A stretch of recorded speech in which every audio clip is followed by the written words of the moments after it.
And welcome into In Depth with Fox Carolina Sports. I'm Aaron Chuslock. Hope everyone's doing well out there. And we got a really fun, kind of off the beaten path episode for you this week. We're all talking about esports and how it's risen to this newfound mainstream culture. And it's also affecting a lot of folks here locally here in the upstate of South Carolina and really all across the Carolinas, all across the country, all across the world. I'm joined now by the head coach of Converse College's esports team, Max Wood, and one of his star new recruits coming into the class of 2020, I guess 5 it would be. You're starting this fall. It's Karan Bhatt, who's a pretty good video gamer. Guys, how you guys doing? Thanks for joining us. I'm doing good. How about you? Very well, thanks. So, Max, I want to start with you and just kind of bring us up to date on what esports has become. We all know what video games are, but this has become a mega business, and now it is hit the college ranks where esports teams are starting to give out scholarships, much like other sports. Absolutely. So I always like to deem esports as competitive video gaming. And so what video gaming at a core concept is its actions and or competitions held online. So this has grown to expand online chess. This has grown to expand all sorts of online activities that normally wouldn't be considered as sports. So that's why esports as a whole is growing so quickly, is that it's pretty all-encompassing of many true aspects of competitive online competitions as a whole. And the reason why it's blowing up is I think everyone here in the U.S. realizes that we're giving access to technology to younger and younger kids as they grow up. It's like, what if we gave every single 3-year-old a football when they grow up? We would hope that that sort of expansion of football would create more football players. The reality of it is we're giving kids access to technology, whether it's in the form of iPhones or iPads at a very, very early age. And this technical revolution of young adults growing up that have had access to this technology is creating this super educated as well as super competitive class of just competitors, not really gamers, but competitors who are seeking to win at a very high level. And esports, really is a online platform that truly has no borders in regards to competition. You can really compete from anywhere, and it really is, all encompassing regarding allowing young people to compete regardless of their situation. Max is not overselling that. Esports revenue is reportedly around $11 billion last year. So there's a lot of real jobs out there for, I guess, kids that play video games if they get good enough. Max, can you explain how college graduates get hired out of school? What exactly is their job? Is this like to test video games? Is this to straight compete against other gamers? What is the breakdown of the hiring process? Absolutely. So I guess very similar to how NCAA football players, either they graduate and they declare for a draft and they get access to the professional scene via that pipeline. If there's also that sort of pipeline in which you graduate, maybe you played D2, D3, maybe you're not a large school, and you have opportunities to go into a coaching role or a specialist role or a training role. I think that the big understatement regarding esports is that the competitive aspect is just a small portion of the market. Esports is digital entertainment. So streaming, content creation, all of the aspects of a news show and or sort of, information marketing and all that data, all of that stuff also is incorporated with esports. So what we're finding is that these young men and women who go to school for esports are better acquainted with technology. They're more educated with technology, and companies are hiring them. Fortune 500 companies are hiring them not even to play video games, but to ingrain that sort of competitive nature, that competitive digital nature into their companies, because everyone likes to win. So it's about, finding the best utilization of these super educated, hyper competitive young people. Now, Karan, you're 17 or 18 years old, is that right? Yes, I'm 18. Okay, so explain, you're wrapping up high school here, and the upcoming months, and congratulations to you. I see you got a pretty stellar GPA out there, which is pretty impressive and certainly deserves a mention. I'm curious how this all came about. At what point did playing video games become more than just what we all did as kids, playing video games? And when did you decide that an athletic scholarship for video games was on the forefront of your opportunities, and what led you to pursue that? So I started playing video games in general when I was pretty young. I feel like I was given an opportunity to get into it very young. And then my drive to compete was probably around 12, just because I started out in Counter-Strike, and Counter-Strike was a heavily competitive shooter game. And I love the competitive scene. I strive to be better at whatever I'm doing. It doesn't matter what it is. So from 12 on, I've always wanted to compete at a higher level. And then when it comes to like scholarships, that's pretty recent. I didn't think I would ever have the opportunity to go to college and earn a scholarship for what I love doing. Max, just to piggyback on that, from your perspective, how do you scout? How do you decide who gets an athletic scholarship, who doesn't? I've been really mediocre at video games my entire life. How would you know me versus Karan? Obviously, he's more skilled and better. Is this a competition-based thing? How does that whole process work?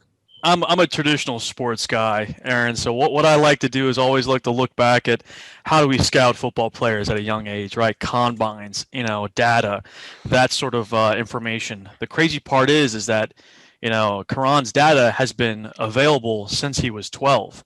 So we already know the type of person he is. We know his play style. We know his habits from a very, very early age, more so than what an NFL scout or a collegiate scout would find in a potential 3-star, 4-star recruit for college football. I don't mean to cut you off, but could you expound upon what data means in this?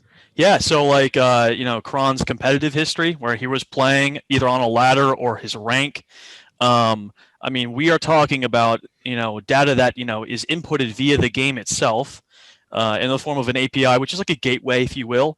It's like a kid running a 40 and someone having a stopwatch at the end and clicking it. It's that times 10, because that's the amount of data that's available. And that's why you're seeing so much of an expansion with esports, because it really isn't much bias involved. It's a lot of data science. And those on the competitor side will say, we love it so much, but these kids that are graduating are going to graduate not just in their degree in particular, but they're going to be graduating with experience in this sort of data science all throughout their entire competitive careers. So this is Karan playing video games against others online. That data is all tracked and stored, and you can see how good he is compared to others in his skill range. Absolutely, and most data is you have to accept a terms and service when you download a game, but it really gives open access to coaches that want to be competitive to really find out the type of players that we're talking about. We're talking technology that is currently being developed for NCAA football programs. We currently have access to that at an early stage, and I think it's why colleges are jumping on this bandwagon so much, is that it's a little bit less of a have faith in a coach to get it going and more of a, well, here's this outlook, this 4-year, 5-year, program expansion document that outlines your creative growth and your roster growth for the next 7 years. And it's a percentile base, right? I think esports is very much the future, because it's less of a, hey, hope and it'll happen. It's all data science, and it's all just proven data over the past 4 years. Now, Karan, I'm going to date myself a little bit here. 35, a young 35, I like to say. But, I can remember being a kid playing Super Mario 3 on the old Nintendo, blowing in the cartridge to get it in there and get it working and all that. And I would spend hours trying to beat that stupid game. And then finally it happened, and I was like, oh, I wonder if I could do it quicker this time. And I would go over and over again. Now, that was my jam when I was like 9, 10 years old. That was to be a novice at best video game player. I'm sorry, I'm lost on the terminology. What are the hours like that you put into this? You said you started at 12. I'm assuming you were similar to me at that stage. But at what point did you ramp it up a little bit? And what are we talking about as far as playing video games versus training? So, like you said, when I was younger, it was more for casual experience and just to have fun. But with Valorant, I probably put in 8 hours every day easily without like school being in the way, of course. And then training wise, there's a lot that goes into it. You can't just play the game to get better. You have to aim train, which could take hours depending on your regiment. And by aim training, I just mean like going to a third-party system such as Kovacs or Aim Labs, and there's just different scenarios on there you can try out to test your limits. And then when it comes down to like the actual game, you can play ranked, and then it's just with ranked, you can play against players that are at the same level as you, and that's just how you improve. You just gotta limit test yourself constantly, and then that's how you'll get better. How do you balance all that as a high school student? And your GPA is right around perfect there. How do you where do you find the time to do all that, as well as scholastics? Well, with school, I like to during school, I like to focus on school itself. So I'll try to get the work done in school. If I have homework and I have time left over in a certain class, I'll try to get the last class's work done in class. So I have time to do something that I love doing and to get the stuff that I don't really want to do out of the way. Max, I'm sure at some point, I'm a father of a 1 and 3-year-old, and I can remember having this conversation with my dad. There got to be parents at some point that are going, "You're telling my kid to play more video games. I need him to go do yard work. I need him to do the dishes. This is all fun and games." How do you react to that mentality, which self-admittedly would be my mentality? If you saw my kid excelling in a video game and saying this could be his future, I'd be like, okay, yeah, sure. How do you approach that conversation? Well, I think that it's always important that I always encourage parents to just be open to having the conversation. And the amount of conversations I've had with parents over this past recruiting period has been pretty significant, and I truly enjoy it. It's a highlight of mine to help explain to them just how big this industry is. The reality of it is I'm talking about the potential of being a 5-star recruit for football, but then also having the ability to get a phenomenal degree to then go make 6 figures, right? Karan is a perfect example, right? Esport players are not only talented at what they do, they're incredibly smart. And in fact, if we stopped calling it video gaming and we started calling it 5D digital chess, then I think a lot more people would be, advocates for it as a whole. And I think for parents, it's about explaining what their son and or daughter are really doing, right? It's training a mentality, it's training their ability to manage time, just as any other traditional, NCAA, major D1, D2 athlete does, right? All of those athletes have to have the same sort of characteristics as a whole. And I think it's almost refreshing to hear from the parent side when they hear that, I'm not asking their son and or daughter to play more video games. I'm asking them to take it seriously, and I'm asking them to take less time out of their schedule to practice, but practice harder. So I'm actually not asking for them to invest more time. I'm asking them to take it more seriously, and I'm asking them to indoctrinate their life just as any other major D1, D2 football player would in taking their practices seriously.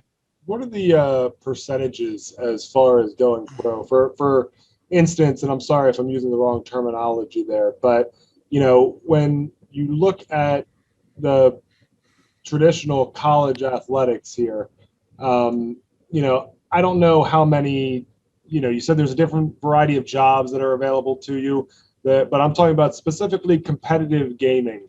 From high school, if you're a high school football player, to get to a D1 college, or even play college football in general, is a low percentage. From a D1 college to pros, I believe it's less than 2%, less than that in basketball, given the smaller roster sizes.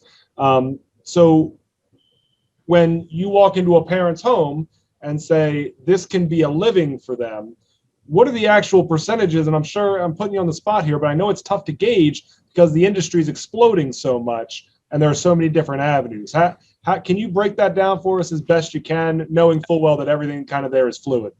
Absolutely. I think that it's very comparative to the NFL in a sense that the percentages are very similar. And I think that's purely because the expansion of the industry is growing massively.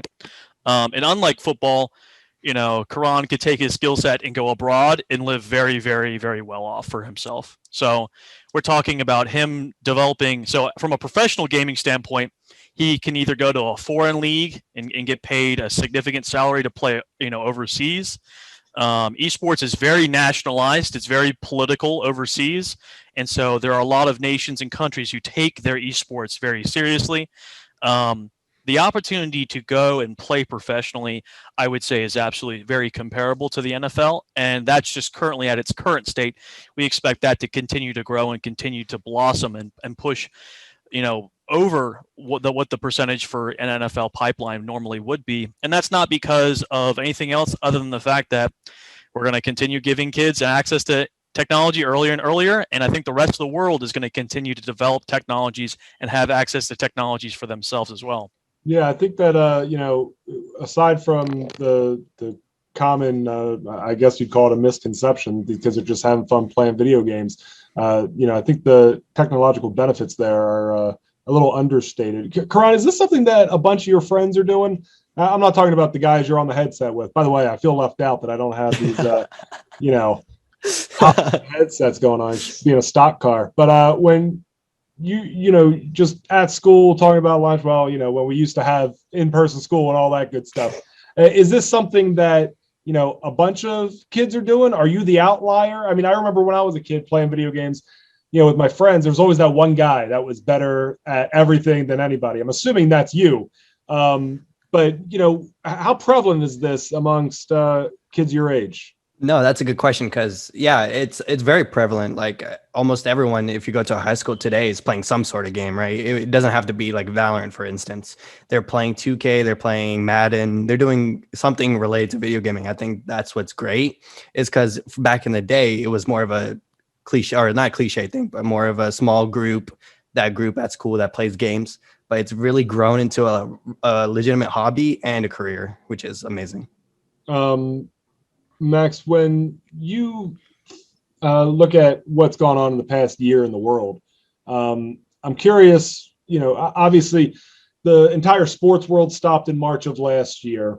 And you started to see that the sports where you could socially distance the best would start trickling back, NASCAR, golf, and then baseball, and it kind of escalated from that point.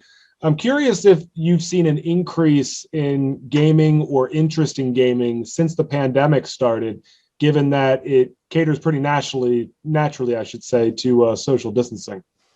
Absolutely. I do think there's a common ploy or a trapdoor in which we say that the pandemic enabled esports to grow significantly. I think the pandemic allowed the conversation for esports to happen more often. The reality of it is that our numbers are simply bigger, better, faster than any other collegiate sport out there. And because our numbers are good and because the pandemic allowed that sort of conversation to happen, that's why esports really took off. It's nothing to do with the pandemic. Our numbers just simply are the primary reason why many universities across the US are still open. I did my best to watch an esports competition last night. I was lost very quickly. So this is going to be about as, beginner level of a question as you're going to get. Explain how a team breaks down. Karan was mentioning the Valorant game. I have no idea what that is. I'm assuming, is it, my generation's GoldenEye 007 on the Nintendo 64, that kind of shooter game, or is it a sports game? My question is, sorry, I'm getting off track here. When you look at a team versus a team, is there a depth chart of who the best video game player is? Is it a depth chart of who's better at sports games versus shooter games, or I want to call it action games, but kind of like the storyline type games? How does that all work, and how do you go into a competition? Just explain that process as best you could. Karan, you want to talk a little bit more from a competitor standpoint, and I can come in about the depth chart and the logistics of it. Yeah, I can. Just speaking in Valorant terms, it's a 5v5 shooter. So each player on the team has a certain role they're specific for, right? So if we're comparing this to soccer, you got a right fielder, a left fielder, and a center back. And this Valorant world, the left fielder would be like a smoke character to smoke off angles. And then you have a flasher that's the right back. So basically you have people who support you, and then you have people that are your entries or like your forwards, making space, taking space away from the other team. And then it's like a chess match, Valorant. You're trying to figure out the other team as fast as you can and overcome their strategies and then win the game yourself. Are you next to these teammates of yours, or is it the headset? Are you guys allowed to communicate? Can the other team hear you communicate? So no, the other team can't hear you communicate, and then it just depends on what setting you're in. If we're right now in this pandemic, it would be through the headset and the mic, and then in person, it would also be through the headset and the mic, just because you have to listen to what's happening in game as well. And then in person, you could just talk to each other, all of course. Yeah, I'm not 100% sure what I watched, Max, but it was a giant arena with a ton of fans watching, and you think that a couple prize fighters are going to come down, get in the ring, and then it's a bunch of kids sitting across from each other, just pounding their thumbs, playing video games. Explain it from your perspective, if you could. So I always like to compare it to traditional sports. I think there's a lot of bridges that we can build to help translate to non-endemic to endemic. Every single esport, whether we like to admit it or not, is very similar to a traditional sport. Whether it's Rocket League to soccer, or it's basketball to Valorant, every single traditional sport has a very similar sort of translation to the digital realm. In fact, I think that's why it's growing so much, is because once you build that bridge, your non-endemic skill set and mindset and information about that game translates very easily. So just like how LeBron James could probably go play tight end for the Dallas Cowboys, there are certainly some athletes that can kind of cross compare and cross pollute between different games as well. It's absolutely just an athletic skill set. And maybe it's a little bit less reliant on physique and more reliant on how fast your brain processes information.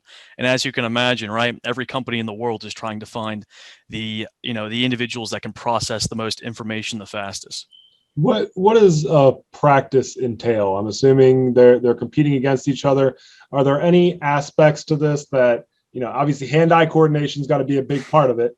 In my mind, I'm sure you've heard jokes where it's like, got to have the mini fridge stacked with Cokes and Cheetos on hand. But it's like, when you're talking about high level gaming, there's got to be more going into it. There's too much money to be made for everyone to not, cross every T and dot every I.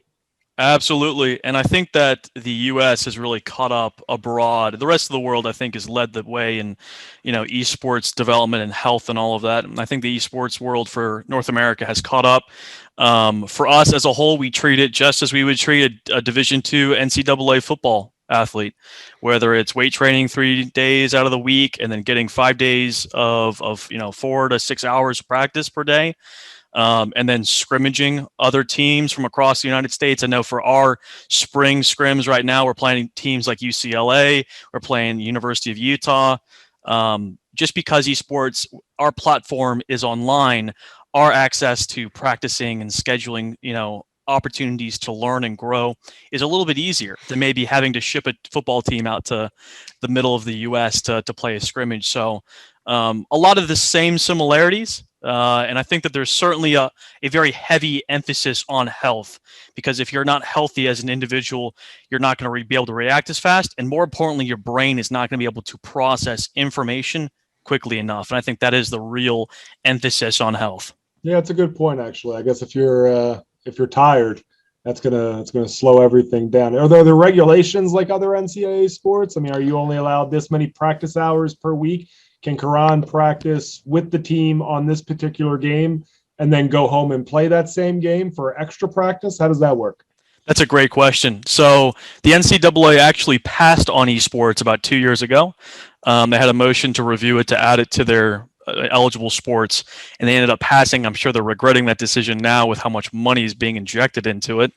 So right now, I think it's very much on the school basis regarding what sort of compliance that they want to deal with. I know for Converse, we're following NCAA compliance because it just helps standardize as well as make the athletes feel as if they are, an NCAA athlete, even if we're not, especially in regards to them winning a whole bunch of money. And then a NCAA sport certainly wouldn't allow such an event to take place. But because we fall outside of those boundaries, there are certain aspects to esports that follow NCAA compliance, and there are certain aspects that we, absolutely don't. Karan, what's the backup plan here? You're gonna go to Converse, and hopefully you excel at this, and you make tons of money, and you're the biggest gamer in the world. What's the screen name or I'm sorry, handle? What? So my username for the game is Blitz. Blitz. Yeah, that's the same name as my high school football show. It's a good name. What is the backup plan? You got about a 4.0 there. You can pretty much do anything you want. Is this I'm either going to be the best gamer in the world and make a ton of money, or I want to get in the video game industry? What are the other passions there? What else? What else are the other avenues? So yeah, I've definitely thought about, like, if I don't make it to the big stage that I want it to make it, I've chosen computer science as a backup plan, just because of how much that industry is growing as well, just because of how mechanized the world is becoming. So I think computer science is a great backup plan financially and just like for job stability. Very cool. Max, how would a parent know that their kid has the skill to do this collegiately and then perhaps professionally? And when you don't know the game that they're playing, my expertise kind of cut off at like Madden 2013, 2014. In fact, I still have it. None of the guys that I play with are they're not even active in the league anymore. It's like Tom Brady and then a bunch of guys that are in the Hall of Fame or retired by now. But how would a parent diagnose that, where it's not a kid just being like, no, I'm going to do this as a pro, versus someone that's actually got a shot? Fantastic question. So up until this point, there really hasn't been an indicator. However, thanks to the growth of collegiate, from all reports, it's growing 50 to 100% per semester. There's been companies similar to Max Preps and recruiting platforms that are stepping up to kind of fill that void, that question of, hey, is my son and or daughter good enough to play at the next level? So we're actually seeing that part of the industry grow in as we speak, actually. That's interesting.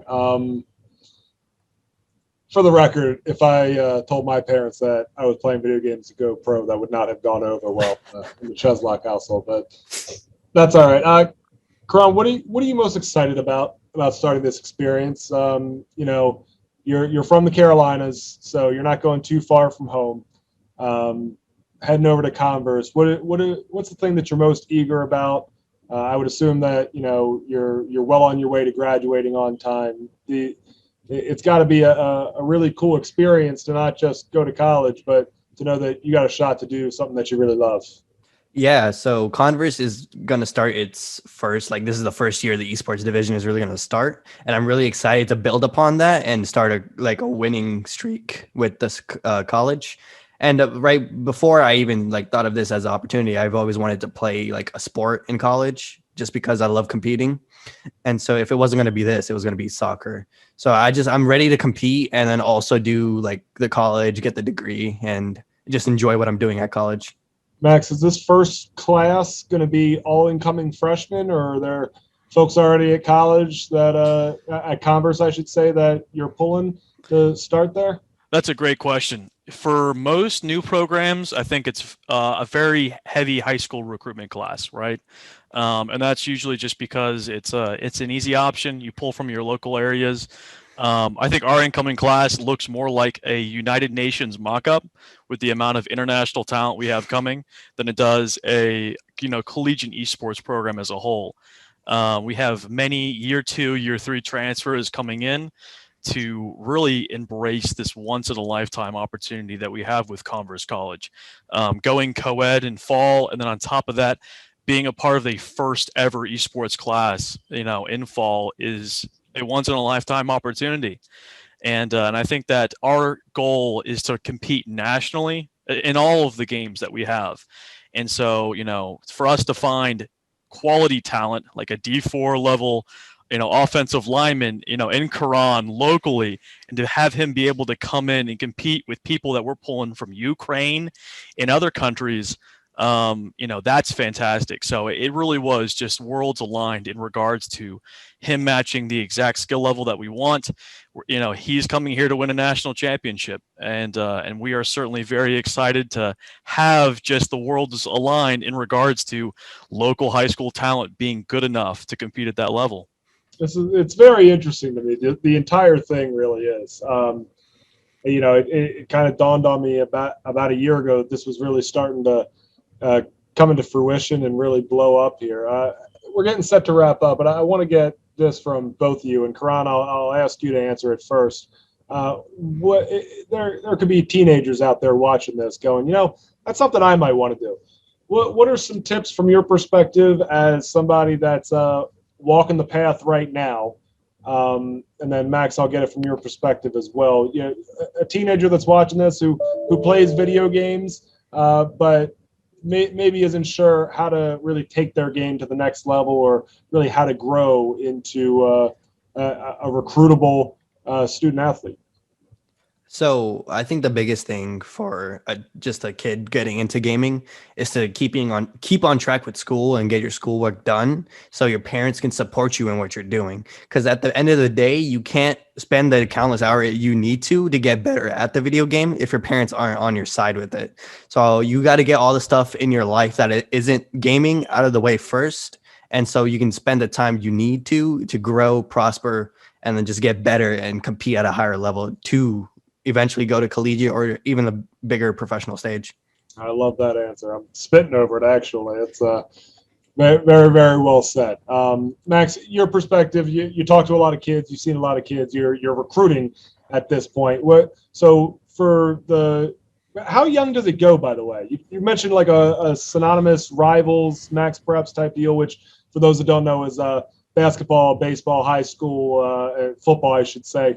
Recruiting service where you always hear the stars. It's a 5-star recruit, a 4-star recruit. You mentioned that there's something similar for this. For the kids that are just starting out, I'm curious how young that goes. At what point can you see real progress, and some points that you would give to those that are watching this that might want to go into this venture? Absolutely. I think the primary thing regarding the growth of the industry is right now, high schoolers are a major facet of this growth of this industry. There's so many new programs starting up that it is required for a coach to look at high schoolers now, just because we're all competing for the same raw talent. So right now we're looking at seniors and or juniors primarily. However, we're going to have to look deeper and deeper into classes as this continues to grow. When we're looking at, 20 to 25 colleges adding esports per semester, we're eventually going to hit a point where we're all competing over the same kids. So, I expect within the next 2 to 3 years for us to be looking at, potentially high school freshmen and recruiting and getting data on high school freshmen, just the same as we look at, NCAA football as well. Regarding the key points for developing yourself and your professional skill set, I think Karan really hit the nail on the head. I think education is such a large point of this. Esports is not a sport that produces just phenomenal athletes. It produces phenomenal minds. People that come to compete collegiately for esports are going off to get their PhD. They're going off to get their masters. They're creating companies. They're creating apps. They're truly intelligent and wonderful human beings. And if you're not sound on your education, if you're not sound on being able to manage your time properly, you won't be able to step up to the next level. No matter how talented you are at the game itself, if you are not a well-rounded individual, you are not going to be able to compete at the next level, because you're not just competing with other high schoolers. We have young men and women from around the world who are coming to the US to compete at the collegiate level. And so, we are looking at a very high standard regarding education, GPA, and preparation. Just the same as with, NCAA sports and football and basketball in the full 9 yards. The bar is set very, very high. Max, for folks that are watching this that may have kids that are interested, teenagers that are watching it that want to find out more themselves, where can they learn more about your program? Absolutely. So your son and or daughter will probably have a Twitter. And I always encourage them to find us on Twitter at Converse Esports and or the Converse Athletics page, all of which will lead you all directly to me. And I always encourage the kids to reach out, and then we schedule a call with a parent, and then to really kind of dive deep into opportunities, maybe not just at Converse, but at all the other colleges that are adding esports here in the Carolinas as well.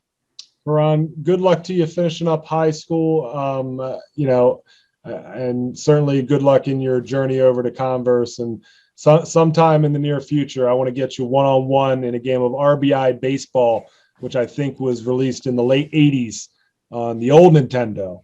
And you don't know anything about that, man. That A button like no other. Max, I appreciate the time, both of you guys. Very interesting stuff, and we'll certainly be paying attention to you as you get the program off and running.